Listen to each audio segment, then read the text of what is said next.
Yo, what is up, guys? It's X Gamer here, back with another video, and today, guys, we are going to be reviewing the John Deere X738 four-wheel drive diesel powered tractor.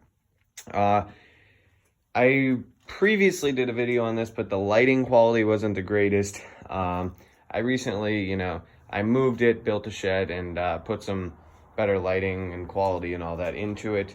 I'm just going to be giving you guys some facts about it, some, easy, quick tricks, things like that.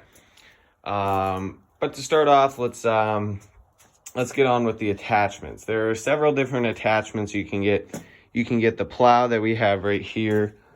There's the mower deck for it. Here's the bagger. I have the bagger, power flow, and the two bags that go with it. You can get two bags or a big storage tank. You can also get, if you want, there are side mounts that you can mount onto these, and then it turns into like a scoop, and then you can, obviously lift up mud and things like that. And you can also, if you do have several, or a large amount of money, you can put a steel mount welded or attached to these. And on the other side, you can also attach it to there. And then you can have it come up, and then you can put a bucket. Wouldn't recommend it for the 738. It's not enough power. I would recommend going into the D series, the D series, the diesel powered ones, the bigger diesel. But yeah, anyways, here are all your gauges. Here, you have your throttle for how much you want the RPMs of the engine to go. You got your lighting, and then this little button here, there's a cigarette lighter right here that you can plug, whatever into your phone or whatever, and it'll charge it. Another nice thing about the phone is if you do still have a phone that has wired earbuds, you can stick your phone in here, and then there's a little spot right here for the wire to stick out. That way you don't like smush the wire, and your phone stays nice and safe in there. Backed up here's the ignition. This is for cruise control. This is your park brake. Obviously, if you push this all the way down, then you just lift up, stays. And then here is your PTO engage switch. This for the plow, this changes its this changes its directions, and this pushes it up or down, whatever way. And this top lever puts your mower deck up, pushes it down, and down pushes it up. So yeah, that's it for the dashboard. There are additional options like a turn signal and different things like that that you can get extra add-ons for this. But yeah, the main body features about it are, it does come with the knobby tires, the really, really big knobby tires. They are, what are they? They're Turf Tracks. I definitely recommend these puppies. They work tremendous in snow, mud, whatever condition there is out there. This is a four-wheel drive 4x4 unit, so you can, go through just about anything. The back tires are even bigger. I mean, you can see how much tread there is. And then up here, you can see the actual four-wheel drive unit up here. There's a bunch of different things. This is like an oil capacitor. This is the actual drive that makes it spin the wheel up front to for posi track. This is for your power steering and all that. This is for the mower deck right here. This is the drive shaft that powers the mower deck. And this right here, this is a posi track option. So essentially, if your back two wheels are always running, but one of your front wheels are running also, so you have a three-wheel drive, and then if you enter that in, it's weird. It like makes one wheel move as the other one stops and the other one moves, and it's hard to explain. But it is PosiTrack, if you guys know what that is. Right here you got the plow attachment. Like I said, all this hydraulic stuff you can purchase with an add-on for this. You do have your exhaust right here, leads way up into the engine, which I will be showing in just a few moments. And then you got your hydraulic systems. This is where all your hydraulics plug in to power whatever you have up front. Yeah, that's really about it. Or you can get an attachment that sends it to the back, and if you get something for the rear of it, then, you know, it'll help out for that. Tires are really nice, like I said. Here's the main block for the four-wheel drive, where all the fluids go through and then power into this wheel. Obviously, here's the brake, the forward, reverse.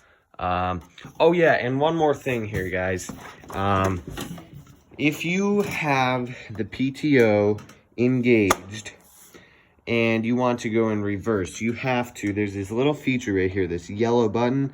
Hold it down as you're in reverse, and it will allow you to reverse while the blades are spinning. But obviously be careful and make sure that there are no people, dogs, animals, anything surrounding you, and you're not going to run them over. Down here, this is the gauge that you can use to switch how high or low you want your grass cutting to be. 1 being the lowest, and it looks like 4.5 being the highest. Now we head to the back.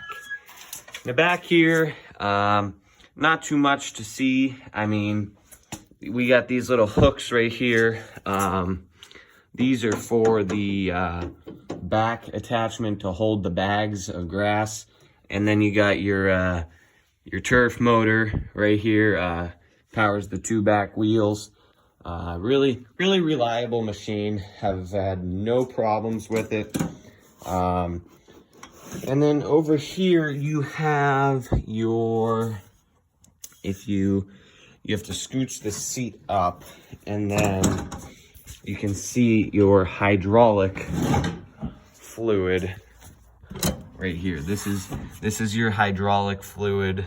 You know, you always should check this. The hydraulics are very important, and if you run them dry, it is a major expense that you will have to pay. Here's your gas, obviously. Yeah, that's really about it for the body. Now we're gonna check underneath the hood, okay? Also, you do have a nice monitor screen, shows your gas, your engine temperature, and you know what the vehicle or the tractor is doing as far as if it's plowing, snow blowing, cutting grass, or whatever attachment you have for it. Now, if we look under here, you can see it's really compact. You got your fan back here, which leads into your radiator. You got your little electrical mechanism here that powers all the electrical things. You got your spark plugs right here. You know, this is just, I don't know why it's doing that. I think it's because it's catching on this, but yeah, it's not too bad. Your battery, if you can see it, is right here. This is your battery. It's way up front. This isn't it, but this is the metal, and then right next to it's your battery. It's really hard to get to, but you know, it's the only good spot to put it. Now, obviously here you got your muffler, and then you got a pipe that leads into here, and you also on the other side have a pipe that leads into here. You got 2 pipes leading from one, for both sides of the engine. Of course, you got your iTorque filter right here. Unscrew all that. That's just your filter and turbo stuff. I got the turbo one where you get like extra horsepower and all that. Leads into here, which in here you can't see it because it's black, but your radiator is right here. Up here you have all your electronic wiring that leads into things like this, and you know, your lighting and all that. The lights are really convenient because they are so bright that you can see just about anything. Over here you got your some sort of, that's not oil, but I'm not sure what that is. But you do have your coolant, and don't worry if it is down here. Coolant is oftentimes left throughout the engine and fills up as the engine is running.